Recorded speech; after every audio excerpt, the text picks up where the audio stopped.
кажа още, че в Великобритания имаме дългогодишни традиции.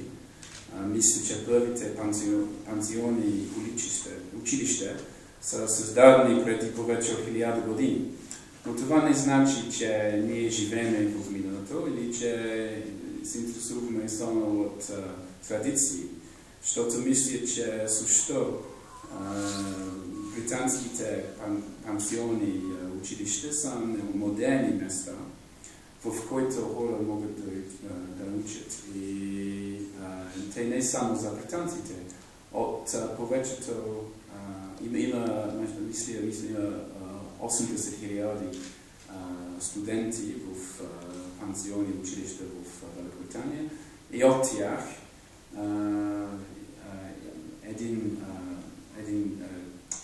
от 3 са от чужбина. Това значи, че Великобритания също предложи едно международно образование също. Аз съм много доволен, че Великобритания е в първо място за българите и българчета, които искат да научат в чужбина, в тези училища, пансионни училища. И мисля, че това е защото в Великобритания не само, че училища са престижи, но те предлагат образование на световно ниво и уникален дух в комбинация с модерна и мултикултурна среда. Великобритания предлага най-голям избор и брой на пансиони и училища. Има училища само за момчета или само за момичета и смесени училища, по-малко или по-големи училища, училища с насоченост към спорт или изкуство, училища, които предлагат британски и международни дипломи.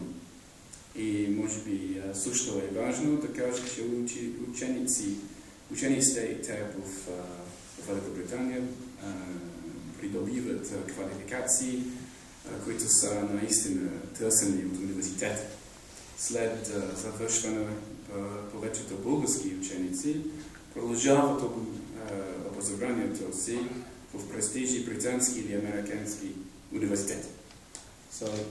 Бих искал да кажа още един път добре дошли тук и надявам се, че вие се интересувате от няколко от институциите тук и особено британските. Благодаря.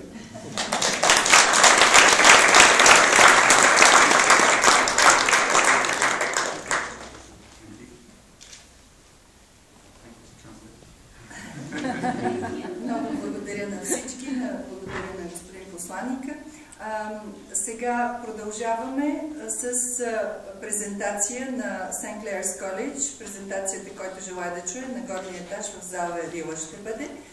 Не забравяйте, че от 14:30 тези от децата, които искат да положат входен тест за някои от избраните от тях училища, това може да стане. Изпитните сесии са днес и утре от 14:30 до 18.